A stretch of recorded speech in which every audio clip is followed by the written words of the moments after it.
Shabbat Shalom, everybody. Good to see folks here. For those of you still getting your lunch, please come to some of the closer tables. We'll make it a little bit more intimate. This is round 4 of 4 for this year, and hopefully we'll keep doing this. I'm not apologizing, but I'm going to explain why I chose this topic as the 4th of 4 when I sat down with the rabbis and Suzanne in early November. It was actually late October, but it seemed inevitable that the presidential races, which keep starting earlier and earlier, would be really exciting by, say, the middle of March of 2023. In a way, it's inconceivable. It's still, at least, it's like 19 and a half months before the election. And there are people posturing, and obviously we'll take a much deeper dive into that. But if you go back to late October, certainly before you had the midterms, it looked like the Democrats were going to get swept away by this giant red wave. Joe Biden had historically low popularity ratings. Democrats were already sharpening their knives and waiting to pounce on a lame duck president who led his party to a crushing defeat in the midterms.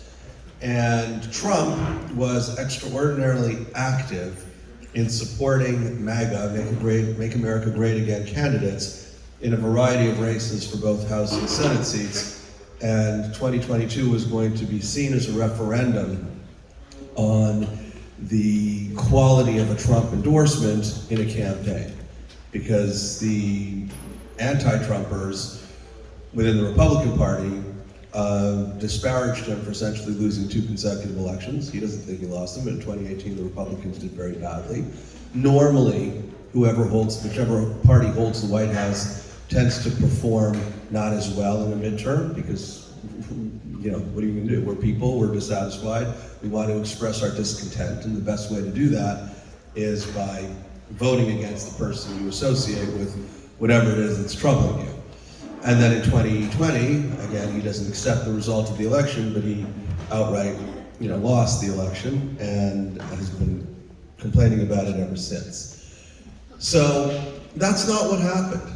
This great red wave wasn't even a pink trickle.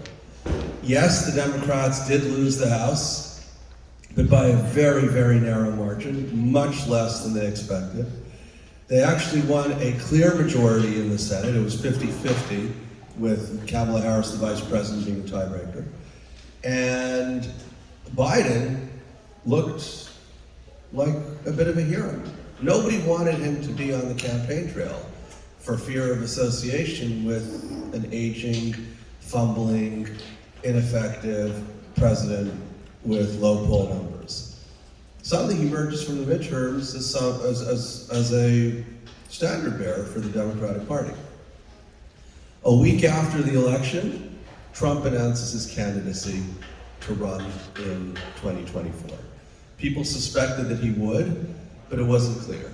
And then he was the first to announce. Even President Biden, he's intimated that he intends to run for re-election. So I've tried to figure out a way how I can bet on this, although I don't like to bet. I don't buy lottery tickets. I think they're a progressive tax. I don't bet. I think it's rigged against the those who like to gamble. But I think that the next occupant of the White House, the most likely person to be the next occupant of the White House, is somebody who graduated from high school the same year that I did and 1 mile away. We didn't know each other. And we still don't know each other. Yes, our high schools were a mile away from each other. I went to West Hill High School, she went to Westmount High School. Kamala Harris, the current vice president. I don't think she can get elected. I really don't think she can get elected. But here's the thesis. As soon as Donald Trump declared that he wants to run again in 2024, he made it very difficult for the Democrats to pick anybody else other than Joe Biden.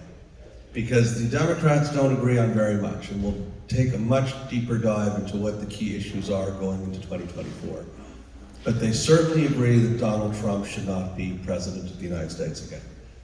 And there are a lot of Republicans who agree with that too. We'll dissect the Republican field later this afternoon as well. So the pretenders to the throne within the Democratic Party are going to look either opportunistic, aggressive, or disloyal, or some combination of all of those things if they challenge Biden in a primary. Now, Biden proved that he can beat Trump in 2020, and I don't think that Trump is a stronger candidate in 2024 than he is in 2020. If anything, his behavior following the 2020 election would make him seem less appealing, even among those people who found him appealing before. There are some people who will vote for him like they vote for Jesus or Moses, or we're not getting theological. There's certain votes that he said this, that I can shoot somebody on Fifth Avenue and still vote for me, and for better or for worse, he's right about that with respect to a fairly impressive cross-section within the Republican Party. But the statistical likelihood, and I looked this up, and this is not personal to any of you, but the statistical likelihood of an 80-year-old person, 80-year-old man, which is what Joe Biden is, which is how old he is today, to live another 2 years is over 90%. If you've already made it to 80, you're over 90% likely to make it to 82. The statistical likelihood of an 80-year-old to make it to 86 years old, which is what he would be at the end of his second term, is closer to 50%. It's good, but it's about even. And if he does run again for president, he's not going to pick anybody else. There's been some speculation that Kamala Harris is a weak vice president. She has lower polling numbers than he does, but it would be incomprehensible unless something drastic changes between now and a year from now when he has to make that choice, that he would choose somebody other than his current vice president. They won in 2020, and the landscape looks just as favorable for them in 2024. So, given that, there's a 50% chance that if Biden wins, that he may not make it till the end of the second term. The other thing that you can choose to do is abdicate. Pope Benedict just passed away a couple of months ago, but he was a pope. Popes don't abdicate; they don't leave; they die, and then the cardinals get together and choose a new pope. He abdicated. After a few years of being the pope, he wasn't in good health. He realized somebody else might be able to do a more effective job. He didn't know who was going to replace him. And then the Pope selected now Pope Francis, wanting to strengthen, the Catholic faithful in Latin America. They chose an Argentinian. But here you have Pope Benedict, who passed away, Cardinal Ratzinger. He didn't know who his successor was going to be. Biden knows that if he abdicates, maybe when he's 84, 85, in the second half of his second term, he's going to go down in history for having appointed not only the first woman president of the United States, but a black Indian woman, very consistent with his legacy in a very effective way to give her the power of incumbency, which she would run for election in 2028. I don't know that any of these things will happen, but I think that there's no other potential person who's running right now that is as likely. I don't think Kamala Harris is electable unless, again, drastic things change. But that's my thesis. Now, why do I think Biden gets reelected? Because one of two things happen in a Republican primary. Either Trump wins, in which case it's a rematch of 2024. By the way, given the demographic, I would not ask this to a younger audience, but when was the last time that you had a repeat of a presidential election? I tend not to quiz the audience, but this one's, well, these are Canadians here, all right. I'll give you guys a hint. When this happened, Diefenbaker was Prime Minister of Canada. So now you got to do the math. It was Eisenhower and Stevenson, exactly. So Eisenhower defeated Adlai Stevenson in 52 and 56. But, so this would be the second time you have a rematch between two candidates. And the same way Trump lost to Biden in 2020, I think he's likely to lose to Biden in 2024. But what if Trump doesn't win the primary? What if somebody else wins the primary? Let's say Governor DeSantis. People talk a lot about him. He hasn't, they're now doing some opposition research. I don't know what skeletons they may or may not find in the closet. But let's say he becomes the Republican nominee in July of 2024. I'm going to give you guys a scenario, and you tell me how likely it is.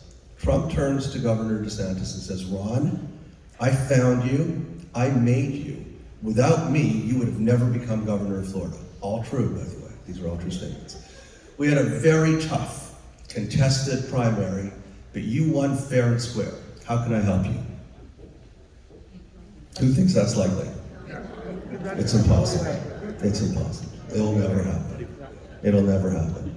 At the very, very, very, very best, Trump will make whoever the other nominee is, their life as difficult as possible. At the very worst, he runs as a third-party candidate. One of the things that the Republican Party is insisting on in order to participate in the debates is an oath by all the participants. If you want to be eligible to get up on stage and tell the party faithful why you should be our nominee, you need to make an oath that whoever wins, you're going to support that candidate. Trump won't take that oath. By the way, neither would Asa Hutchinson, the former governor of Arkansas, for the exact opposite reason. Because there's some people who are running, I think those are the two outliers, but Hutchinson says no. I mean, if Trump's the nominee, I'm going to vote for Biden, right? I'm going to vote for whoever the Democrats, but I can't bring myself to vote for Donald Trump. I don't think Hutchinson is a credible candidate, but let's look at the fields. And the Republican field is a little bit more interesting to look at because, again, there are going to be some people who will want to run for president on the Democratic side, but this constellation of factors makes it more difficult. And throughout this afternoon's presentation, what you're going to appreciate is that once again, for the third time in a row, and the fifth time in a row if you count the midterms, it's all about Trump. It's all about Trump on the Democratic side, it's all about Trump on the Republican side. And the more people who run, the better it is for Trump. So we already have two Indians, Indian Americans, who entered the race on the Republican side. Nikki Haley, formerly governor of South Carolina, and then the U.S. ambassador to the United Nations. You have Vivek Ramaswamy, who's a 37-year-old entrepreneur, very successful in business, but distinguished himself as being this anti-woke crusader. He wrote a book about it. He's on a lot of the conservative talk shows. Zero name recognition. You're probably going to have two South Carolinians. There's Governor Tim Scott, who in addition to Ambassador Haley will likely run. You'll probably have two Scotts. In addition to Governor Tim Scott from South Carolina, there's a chance that Rick Scott from Florida will consider running for president. He tried to challenge Mitch McConnell for the leadership, not because he thinks he could win, but because he just wants to, be a bit of a disruptor. Rick Scott, if anything, is probably more of a Trump ally than any of the other sort of, serious contenders for leadership in the Senate. You'll have at least two other people who served in the Trump administration, former Secretary of State Mike Pompeo and Vice President Mike Pence, which, Pence's candidacy is extremely interesting to me. He was the, consistently servile, unctuous acolyte of Trump up until January 6, 2021. I mean, he was robotic. I was impressed because, I don't know what's in his heart, I don't know what's in his mind, but I hear what comes out of his mouth, and the way that he was able to, without blinking an eye, answer questions about some fairly extreme things that were being said was impressive. I applaud that. But for him now to run as an anti-Trumper, he could try, and he will. He's sort of doing what politicians like to call a listening tour, which is one of my favorite political euphemisms. Another one is I want to spend more time with my family. But there's some governors out there who are doing listening tours. Governor Larry Hogan of Maryland was here a few weeks ago. We had the privilege of hosting him for lunch. And then hopefully we didn't discourage him, but he made the decision not to run for president. And the reason he gave is the right reason. The reason he gave is he said, I can't win. But the more crowded the field is, the more likely it is that Trump gets the nomination. Governor Glenn Youngkin from Virginia is a possible contender. Governor Chris Sununu from New Hampshire is a possible contender. Former Governor Doug Ducey from Arizona is a possible contender.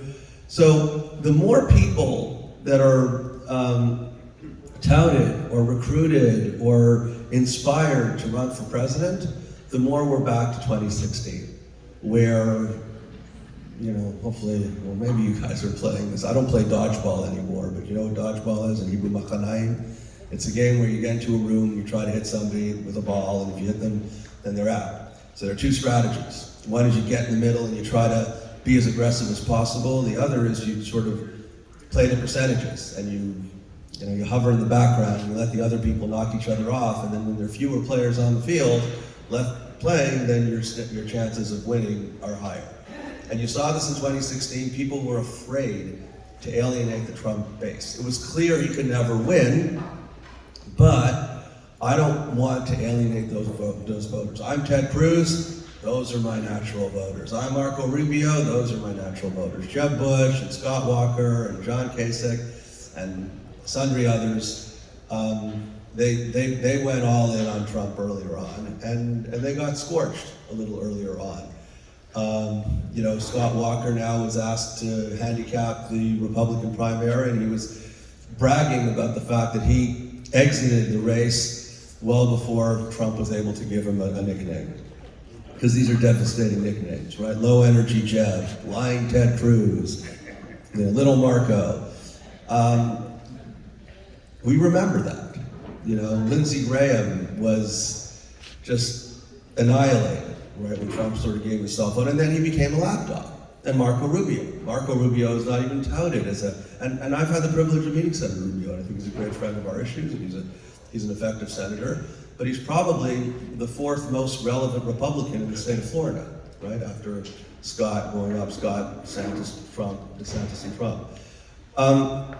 Governor DeSantis is a very much talked about candidate, and he has, he really did take the Trump battle. If you were here during the elections for governor in 2018, it was pretty funny. I co-chair a pro-Israel PAC, and we've hosted he was then Congressman DeSantis, from the first time he got elected to Congress 10 years ago. And he was, very strong on the issues, certainly very much to the right of center on social issues. Very, really made a point to get on the plane as a congressman when they opened up the embassy in Jerusalem, and he had an audience with Sheldon Adelson, and Sheldon liked him, and then he met with Trump. Adam Putnam, who had a resume and credentials like right out of central casting. He was the youngest congressman in Florida's history. He then was Secretary of Agriculture, which is one of only 4 cabinet positions in the state of Florida. And he was certainly the presumptive nominee to run against, it turned out to be Andrew Gillum, who was mayor of Tallahassee, for the governorship in 1918. And because of the Adelson financed and Trump endorsed ads that DeSantis played, DeSantis blew him out of the water. It wasn't close. The governor's race with Gillum was extremely close. But the race, as was Scott's race with Bill Nelson, both of them required a recount. But in the primary, DeSantis, he had his little commercials where he's teaching his little kids how to build like Trump and be like Trump. He parroted everything there was to parrot about Trump. And then I think a couple things happened. DeSantis, first of all, is quite ambitious. He was going to run for the Senate in 2016. He'd been in the House for 1 term, and he was going to run for the Senate because the thought was that Rubio was going to vacate his seat when he was running for the Republican primary. And then when Rubio came back, DeSantis and Carlos Lopez-Cantera, all of the other Republicans knew that they weren't going to beat Rubio in a primary, so they went back and held on to their lieutenant governorship in Lopez-Cantera's case and their congressional seat in DeSantis' case. He's raising a lot of money, and he's creating a national platform. He was in Iowa last week. Why does the governor of Florida go to Iowa? He's going to visit New Hampshire. He's going to follow a playbook. He's not responding to the attack ads. Trump already has, a nickname for him, Ron DeSanctimonious, which he shortens to Ron DeSantis, or Establishment Ron, or Ron Establishment. Someone floated Meatball Ron, and he goes, maybe that's a little too crude. And now they're doing a lot of opposition research on what he was like as a prosecutor. Was he too soft on child pornography? Was he too much in cahoots with the establishment? This is going to be pretty vicious. This is going to make 2016 look like amateur night, because the media, if anything, is even more into everything that people say or do. It's impossible to hide anything you've ever done. And I think that, there's no way to stop somebody from running for president. And there aren't that many Larry Hogans out there who look at the world and say, I'm going to take a step back, because the more crowded this field gets, the less likely it is that somebody's able to restore order in the Republican Party. So I think that regardless of the outcome in the Republican primary, you're going to have a very bruised, very divisive campaign. And if the winner is Trump, because of the dodgeball analogy, where everybody sort of takes pot shots at each other, but Trump keeps polling ahead of every single other candidate, he will win the nomination. And I think if he wins the nomination, he's not likely to win the election, especially if there is a turnaround in the economy. The main issues, if you look at the main issues going into 2024, number one, front and center, is the economy. And the three indicators that people look at are inflation, unemployment, and growth. So the Fed made a decision to sacrifice a little bit of employment. In other words, unemployment can tick up a little bit as long as we tamp down inflation. They did this by raising interest rates, and people were focused on the housing market. The housing market was really, really hot, certainly in South Florida, other parts of the country, the Hamptons. So the question was, if we raise interest rates enough, will we be able to chill some of these overheated markets? And obviously, if you're unemployed, you're pretty sad because you want a job and you don't have one. That's actually one of the definitions of unemployment, is measuring the number of people who are actually looking for a job who don't have a job. If you're not looking for a job, then that's a different economic statistic called workforce participation, which in the United States is relatively high. Most people want to work. So the unintended consequences, people are focused on the housing market, they weren't looking at bank balance sheets, right? Without getting into a finance class, the value of a bond that pays you a fixed rate of interest will be greater if interest rates go down. Why? Because I'm getting 5%, and if now in the market, the best thing that you can buy is a 3% bond, I'm gonna be able to sell my bond for more money. Because the bond you're going to buy in the market for $1 million will pay you $30,000 a year. My bond will pay you $50,000 a year. I have a better bond. But if rates rise, and say they're at 7%, then my bond is worth less money, because I'm getting my $50,000 a year interest on $1 million, but you're now able to get 70. So my bond will now trade at a discount. These banks don't have $1 million in bonds; they have hundreds of billions of dollars in bonds. And the difference wasn't 2%, but it was 4%. So what they're holding on their balance sheet, which is what they're supposed to be making loans from, had a massive decrease in value. So they're going to go out to the marketplace. They have a healthy balance sheet, strong equity positions. They're going to raise more money. Once they announce to the market that they're going to raise more money, people took a run on the bank. So you have $42 billion taken out of Silicon Valley Bank in the 3 days before the Fed basically shut them down and took them over, and then guaranteed the deposits of Silicon Valley and Signature Bank in New York. And even Republicans, this is not a political football. I think everybody realized that it was pretty important for the FDIC to take over these financial institutions, because otherwise you'd really have a domino effect and a massive erosion of confidence in the financial system, which is not in peril. This is not 2008 all over again. This is just the collateral side effect of, yes, the theoretical value of your balance sheet is lower because interest rates went higher, but these banks aren't typically out there borrowing more money and paying the higher interest rates. They're just able to service their clients based on their own balance sheets. Back to politics. So inflation, growth. If growth ticks up a little bit, which it looks like it's doing, Unemployment is unfortunate, but if unemployment goes from 3% to 5%, yeah, that's 2% more people who are out of work, but the 95% of the people who are at work are paying less money for clothes, less money for food, less money for energy, less money for gas. They're happy, right? So if you lose the 2% who lost their jobs but are still looking for one, but you made the 95% happier, that's a pretty good trade. If you're a politician going into an election year, that's what you want to do. Even Trump, when the people in his party were threatening to slash Medicare and Social Security, said, you can't do that. We're going into election year, so no one's going to play with those things. So I think Social Security, Medicare are pretty sacrosanct. Abortion, the Dodd versus Jackson, Mississippi case last year really did help the Democrats in the midterm election, and it's going to be front and center, both in the primary.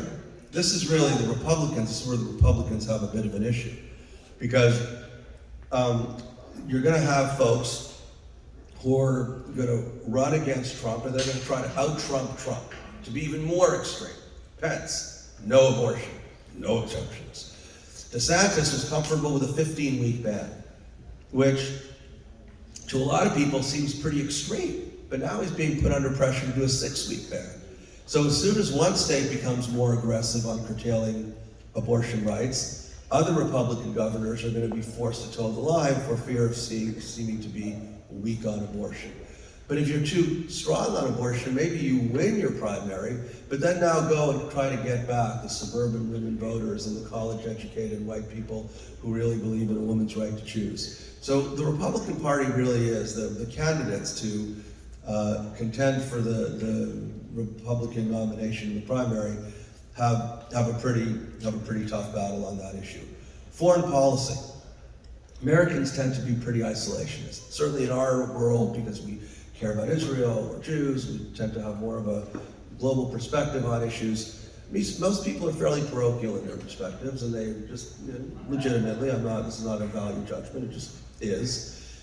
So, the world looked at Afghanistan, and what a disaster. And yes, certainly if you're Putin or you're Xi Jinping, you're watching what America's doing, and Joe Biden has been criticized for running out of Afghanistan. Joe Biden had nothing to do with that. I'm not defending Joe Biden, but look at Joe Biden. You think Joe Biden made the decision of how to leave Afghanistan, where to go, what to send, what not to send? This is the Pentagon.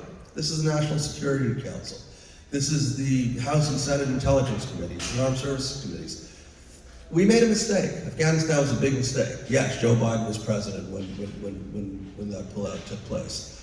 But I think if you're a Republican or a Democrat or anyone in between, how do we learn from those mistakes?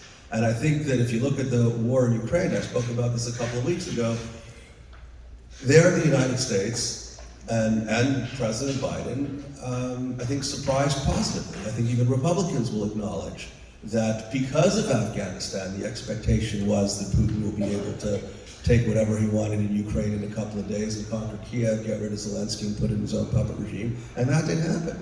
NATO, that was taken for dead and declared as such by no less than French President Emmanuel Macron, now is a viable, formidable fighting force that demonstrated what it was initially established to do in defense of a country that isn't even a NATO member. So for sure, I imagine if you are a NATO member, what would happen, and it inspired at least 2 additional countries, Sweden and Finland, to apply for NATO membership. And I think the Biden administration has asked for and received credit for that. I think domestically, now Biden is going to run more to the center. First of all, he has to, because it's a divided Congress. You've got the Democrats controlling the Senate and the House controlling, and the Republicans controlling the House, both by very, very narrow majorities. But he vetoed a DC crime bill that would have pretty much been very soft on crime, to put it mildly. He's against all the defund the police measures. He's very much for pro law enforcement. He's reestablishing the family detention centers on the border in order to deter immigration. The progressives in his party are up in arms. And then he approved the very first offshore drilling. They're going to drill for oil in Alaska, an $8 billion contract to ConocoPhillips. But they would have been sued because ConocoPhillips paid a lot of money for those drilling rights, and the federal government would face at least a $5 billion lawsuit. But progressives are pointing fingers at Biden and saying, you know, you can't do this. Biden has the luxury, though, and then we'll get to the Democrats, of all the things that I mentioned earlier. So if we dial back, if you would have asked me when I chose this topic to speak about 4 months in the future, who I thought I'd be talking about. I thought I'd be talking about Governor Newsom from California, who's, you know, telegenic, articulate, former mayor of San Francisco, former lieutenant governor of California, very much the anti-DeSantis, or DeSantis is the anti-Newsom, and Cory Booker, Amy Klobuchar, and even the old guard, even the Warren, Senator Sanders, maybe not electable, but it didn't sit well in their gut that they had to exit stage left as quickly as they did. Pete Buttigieg, who's the transportation minister, he certainly feels like his time in the sun has not yet come. But none of those people, I don't think, are credible. Yeah, Marianne Williamson, who's a bit of an out-of-the-box candidate who declared her candidacy. I think, look, if I were a political advisor to President Biden, it's good to have a sparring partner. You know, even the Mike Tysons or the Joe Lewises or, you know, Joe Frazier's, they practice before they're in a fight. So for Biden not to have any opposition in the primary, I'm sure that's what he would prefer. It's not going to happen because you already have one candidate. You'll probably have 2 or 3 others. I don't think it was just he and Marianne Williamson that they're going to take that show on the road and have real debates. You had Governor Bill Weld contest the Republican primary against President Trump in 2020, and nobody televised Republican debates. Everybody was so focused on the 28 Democrats who were running for the title. But I think that the Democrats are split in their perspective, but they need to be unified in their position, because President Biden is 82 years old. He will be, 80 years old. He will be 82 years old if he gets reelected. The signs of age are already demonstrable. And again, I don't want to point fingers at people in the room who are also maybe 80 or 82 or 84 or 85, but being president of the United States is a demanding job. He's certainly not coming to listen to my lectures on Fridays. He's doing other stuff. Maybe he's taking a nap. I don't know what he's doing. But the bottom line is it's a hard job, and it's a very important job. And he's certainly not doing it by himself. Hopefully he has a role in what's going on, and I believe he probably does. But there are certainly voices within the party that if you didn't have Trump lurking over this entire process, would try to push him out. I mean, we saw this in 1970, we saw this in 1980 actually, when Carter was primaried by Ted Kennedy. And Ted Kennedy did pretty well. And he almost defeated Carter in a same thing happened, by the way, in 1976. In 1976, Ronald Reagan, who had just finished being governor of California in 75, challenged Gerald Ford, and he weakened Ford. Ford went into the general. He already had the stigma of the pardon, the Nixon pardon, but he did not do well. He did win the primary, but he did not do well against Governor Reagan, who then became the presumptive nominee in 1980. And when Ted Kennedy beat up Jimmy Carter in the primary in 1980, it made Reagan's victory all the more likely in the general election. And then he just swept to victory in 1984 because the perception was the economy was doing better. Because unemployment went down to 7%. It was close to 10. So I don't think the absolute numbers matter as much as where the trends are. So if inflation in 2024 is 5%, that's still 2.5 times higher than it was 2 years ago, but it will be 60% or 40% lower than it was 6 months ago. So those are the things to watch. I think the economic indicators to watch are the trends in inflation, growth, unemployment, and I think that something drastic has to happen for the Democrats to run an aggressive primary challenge to President Biden, because you're taking a big risk. If you're a Democrat and you beat up the president too much, you weaken him in advance of a general contest against Trump, you'll look like a bully. That's the benefit of being a little older, is that as ambitious and vicious as politicians can be, the public perception of his putative rivals bullying Biden into a perception that he's weak won't play well. So what do I think happens? I do think you're going to have a lot of Republicans coming online. I think you'll have many more Nikki Haley's than you'll have Larry Hogan's. I do think Pence is going to run. I do think Pompeo is going to run. I don't know about the other governors I mentioned, Sununu from New Hampshire, Youngkin. I don't know what the primary schedule is going to look like. The Democrats did something very interesting. The Democrats, as a reward to Jim Clyburn's endorsement of Joe Biden in South Carolina, Jim Clyburn is an elderly African-American, but kingmaker congressman from South Carolina. After Biden did not do well in New Hampshire and Iowa, he endorsed Biden in South Carolina. South Carolina was a huge win, and it was right before Super Tuesday. And then in quick succession, all of the other people bowed out. Amy Klobuchar was first, then Kamala Harris, then Pete Buttigieg, then Michael Bloomberg, then Elizabeth Warren, then Bernie Sanders, essentially letting Joe Biden enjoy a relative, and COVID was going on at the time, so public appearances were more difficult, which actually was good for Biden because, even then he was 78. So we know what happened then. As a reward, South Carolina is going first. It's first South Carolina, then New Hampshire and Nevada, then Georgia. So they've reordered the primary schedule.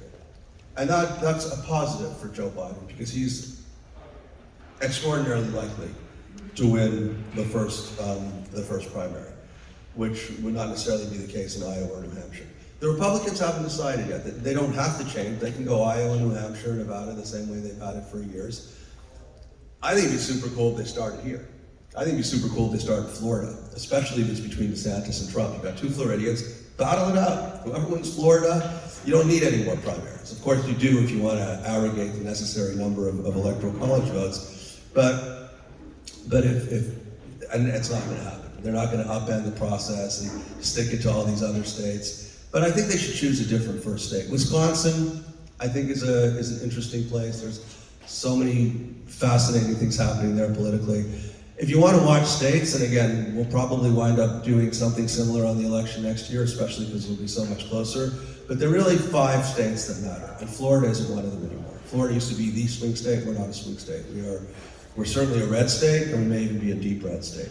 The 5 states that matter are the 5 states that went from Trump to Biden. These are the 5 states that Biden won in 2020, that Trump won in 2016, that enabled him to become president and defeat Trump. And those are Michigan, Pennsylvania, Wisconsin, Georgia, and Arizona. Those are the 5.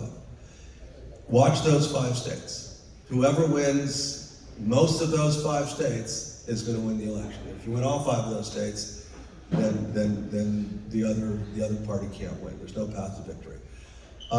Texas is becoming a little bit more blue, but it's still a Republican state. New York, California, obviously, clearly blue states. But those are the big 5, and we'll see.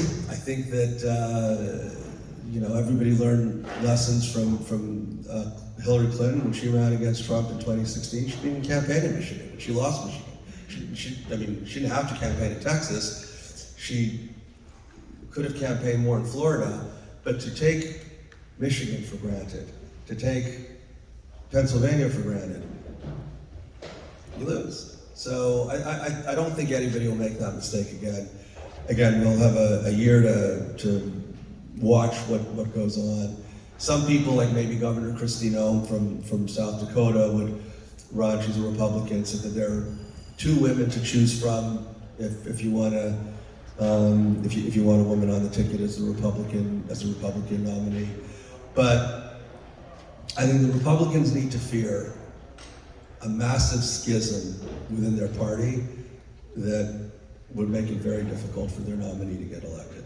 And the way that happens is either a bruising primary battle where Trump wins, or a similarly bruising battle where he loses, but then sabotages whoever defeats him. This is the fourth of 4 sessions. We covered a lot of ground, from the judicial reform, the Ukraine war, to celebrating 75 years of Israel's history, to some of the things that we can expect here in the United States. Happy to take questions about the U.S.-Israel relationship, judicial reform. I see all these arms. Okay, that's the first one I saw. Okay, 2 questions actually. It appears to me that over the last, I don't know how many years, 20, 30 years, that the Republican Party has been a lot more favorable in support of the state of Israel than the Democrats have been, certainly the left-wing Democrats in particular. What is your view with regard to that issue?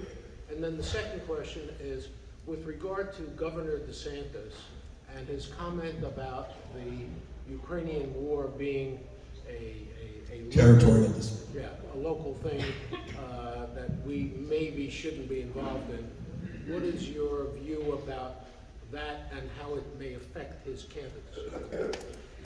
2 great questions. The first is my comments on a trend that the Republicans have been more favorable towards Israel than Democrats over the past 30 years. Second question is, what do I make of Governor DeSantis' comment that the Ukrainian war is essentially a territorial dispute?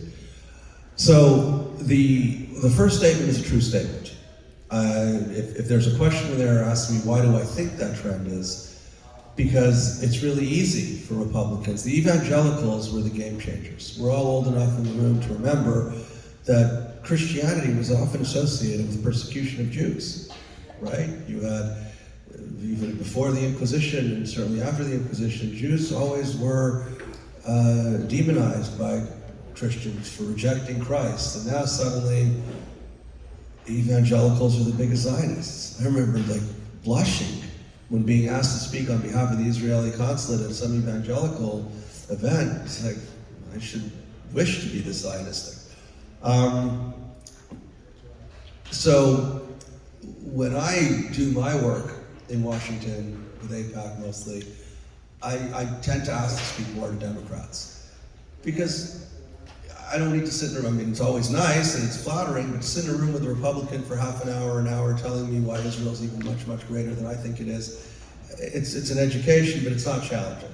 So the question the subtext of your question, which I think is the most important question, is not how do you reverse the trend. I think it's great that the Republicans should keep identifying with the pro-Israel community, and if it's up to the evangelicals, then, when the Messiah comes, we'll ask him or her, have you been here before, and we'll figure out the answer.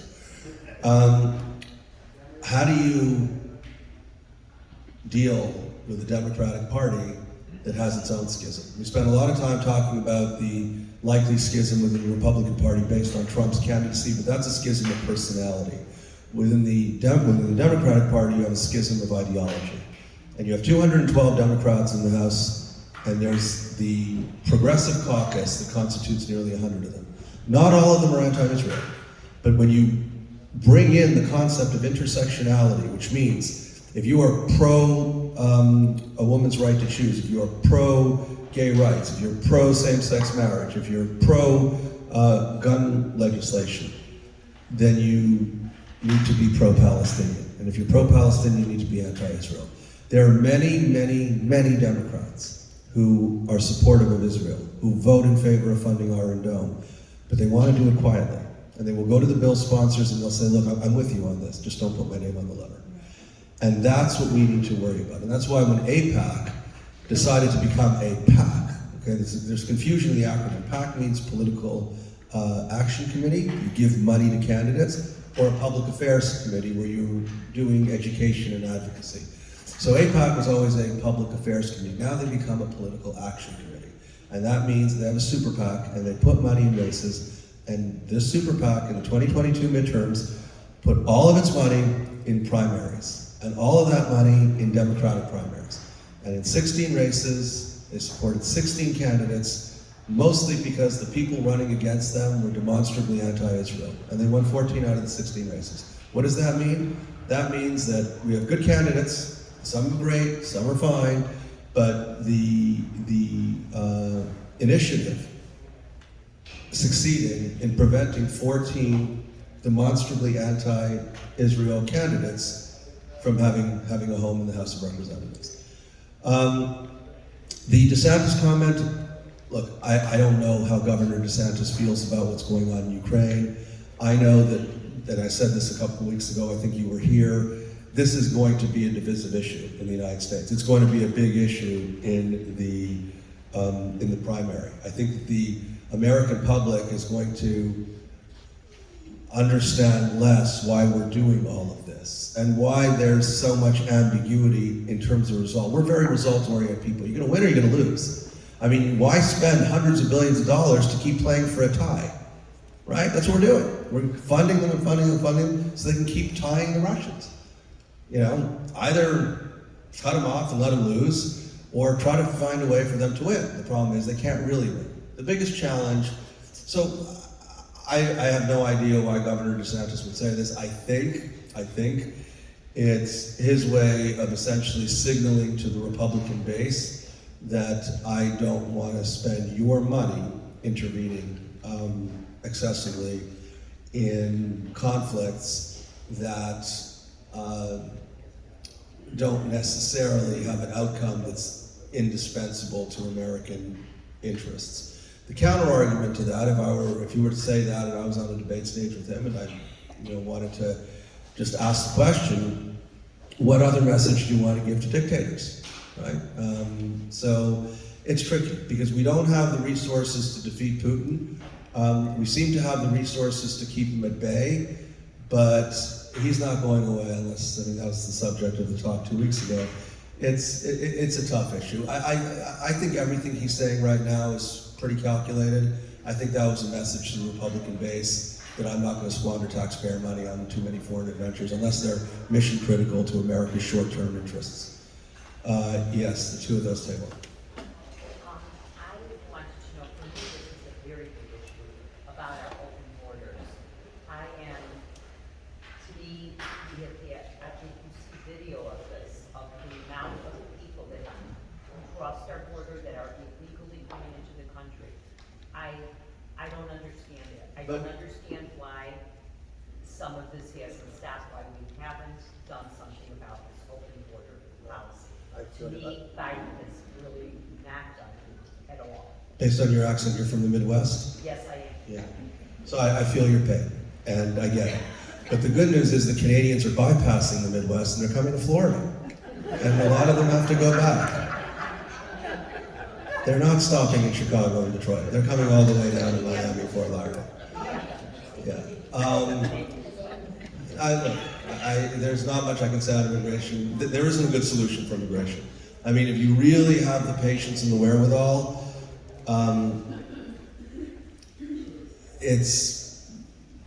I'd spend more resources on prevention. I would try to defeat the cartels in Mexico. I would send the U.S. Army into Mexico to actually do what the Mexican Army and Mexican government either cannot or does not want to do, and that is decimate the Mexican drug cartels. And then I would try to do other things in El Salvador, Guatemala, Nicaragua, where most of this migration is coming from, because this is it's an 1,800-mile long border. You're not going to be able to build a wall. Even the wall won't work, and the wall hasn't been built. Another comment, yes? I also have two questions. You alluded earlier on to a possible schism in the Republican Party. How realistic do you think it is that this schism could give birth to a third party on the right and not on the left, number one? And the second question is, assuming Biden for some reason cannot run in the next election, let's say it's ill health or whatever, do you think it'll be automatic that Kamala Harris gets the nomination? So And if not, who do you think stands the best chance? So I don't think I don't think it's automatic at all. I think if Biden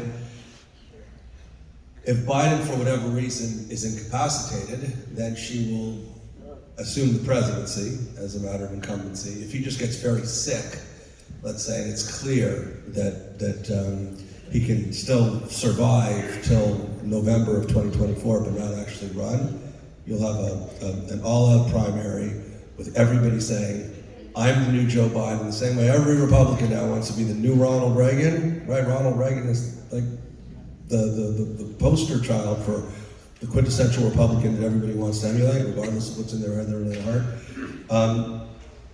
She will no way have a clear path to the nomination. Your first question was about...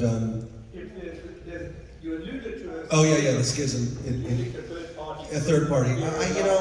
It's very difficult. A third party would just accomplish the same thing. If the right splinter, if the Republican Party splinters, you're right back to Ross Perot. So it will ensure, at least in the next 2 or 3 election cycles, it would ensure Democratic victories because, Ross Perot certainly took way more votes away from George Bush, the father, than he did from Bill Clinton. The back table will come back. Yeah, what do you think the impact of indictment against Trump in Georgia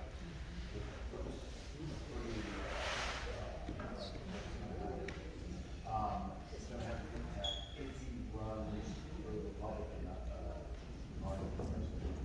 So the question is, what's the impact of an indictment against Trump for trying to overturn the election in Fulton County, Georgia? So he's under a couple of investigations. There's that. There's the riots. There's the hush payments to Stormy Daniels. I don't. You don't. Some people do. I think that I don't think it's going to hurt him. I think it may embolden him. The Democrats really want Trump to win the nomination. They don't want him to win the presidency, obviously.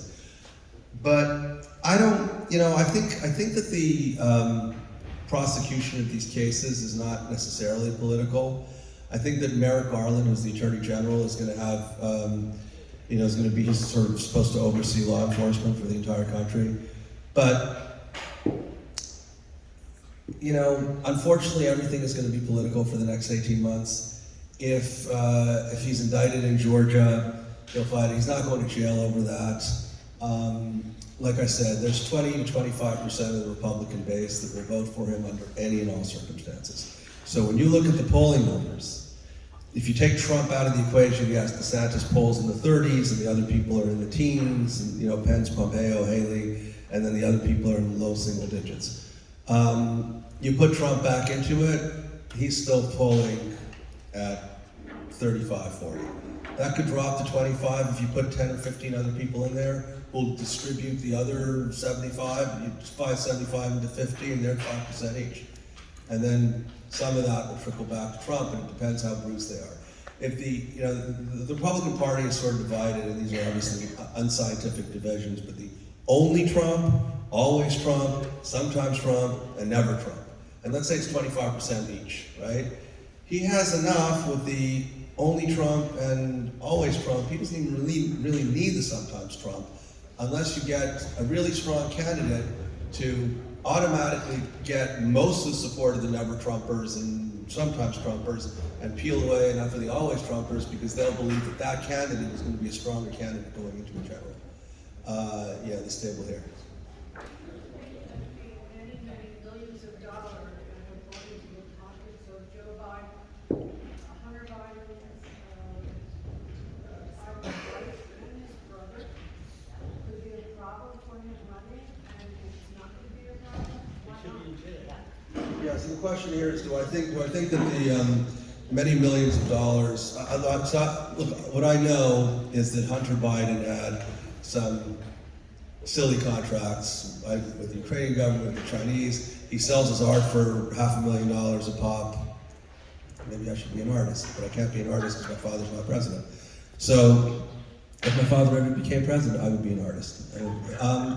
Look, they're investigating that, and whatever they find, they'll find. So far, aside from being massively overpaid for his consultancy skills and for his artwork, there's been no demonstrable indication that President Biden lined his own pockets in an unethical way. He certainly promoted his pardon? Not investigating the Department of Justice, FBI, and not investigating. Yes. I have a question about the relationship U.S. with Israel. Uh-huh.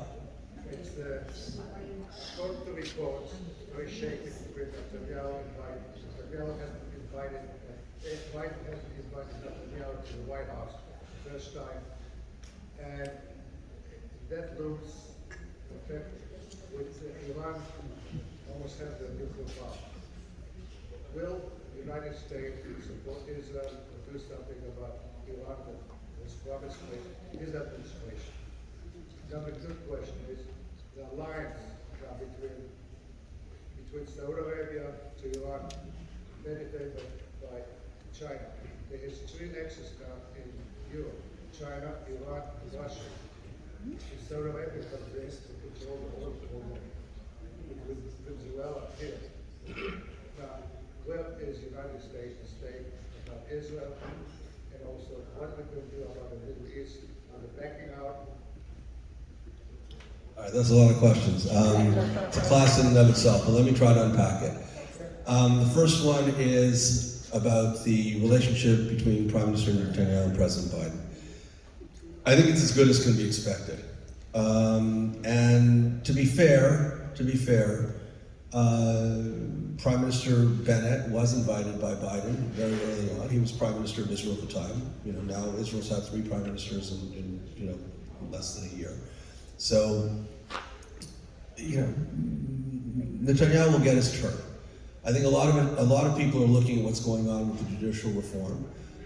There's a strong argument to be made the United States should not intervene in another country's domestic dispute regarding judicial reform.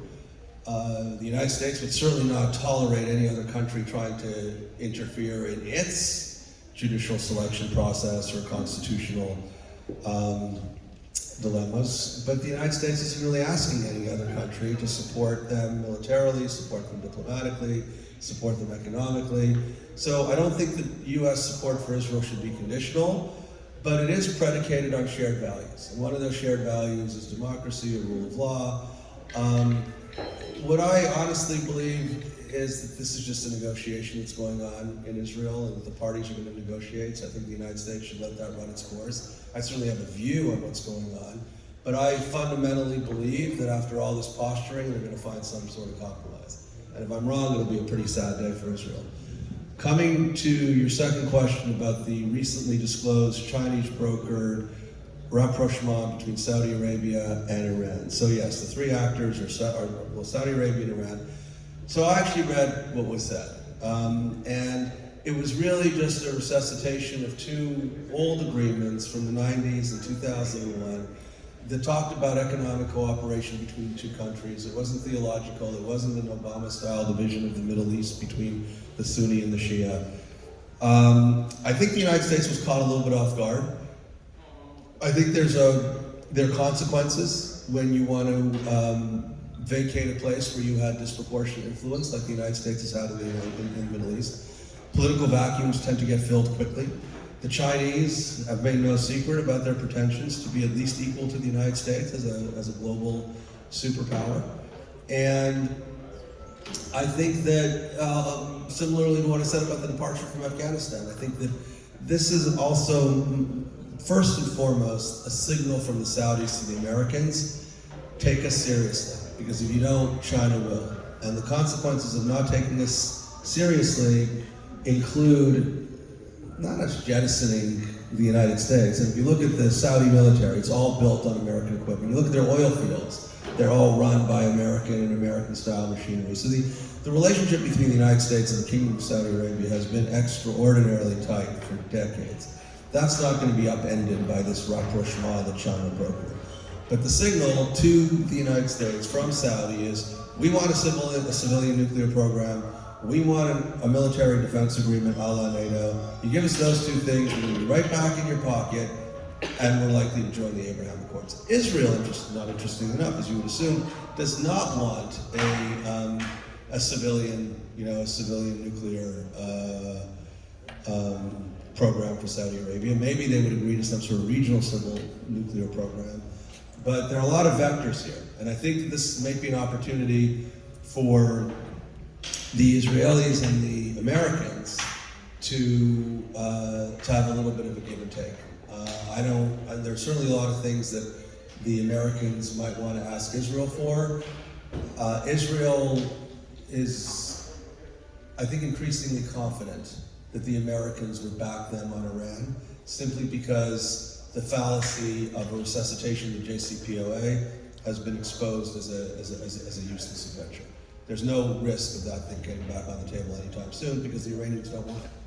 Yes? Yeah. The elephant in the room is the media, which we've not discussed here, and their play in making their statements and forcing between the two parties, Republican and Democratic Party. And to answer my, he's not in the room, but to answer the question, what happens if our president gets hurt? Well, we all heard of weekend hurries. And the third question I have, which is more important, do you feel that we're heading toward digital currency within the next 5 years? I think we're heading to a digital currency in the next 5 years. How about Bitcoin? No. Not about Bitcoin, but about a digital dollar. Digital, we already have. You have Apple Pay. You have. You can tap your card.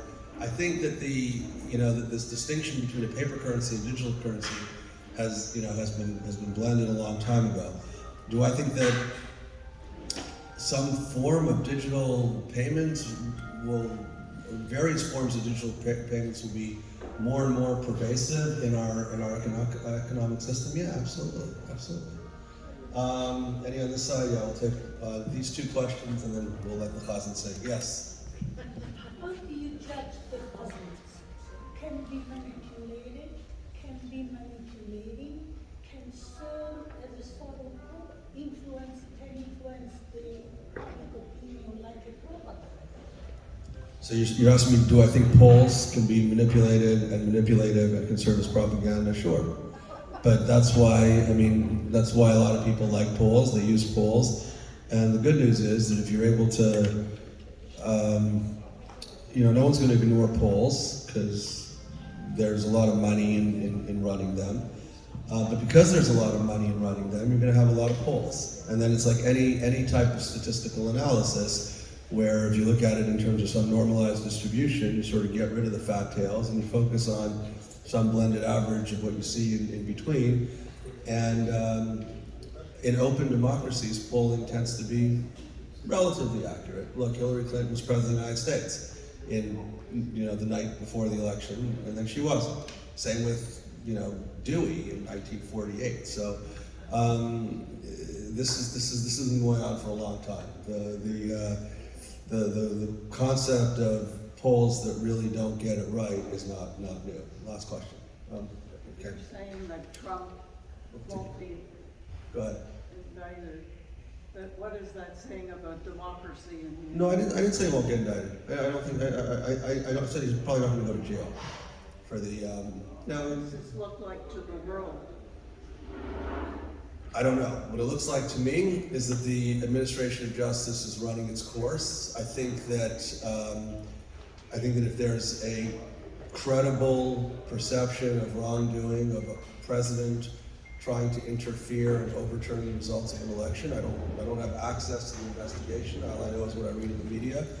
But I think it sends a signal to the world the same way that you had an Israeli president, Moshe Katsav, and an Israeli prime minister, Ehud Olmert. They did serve time. You had many other Israeli government officials. You had Ben Israel, you had Derry, who served a little bit of time, then didn't serve time, then did a plea. I think it's healthy to let the prosecution, the legal process run its course. Last question.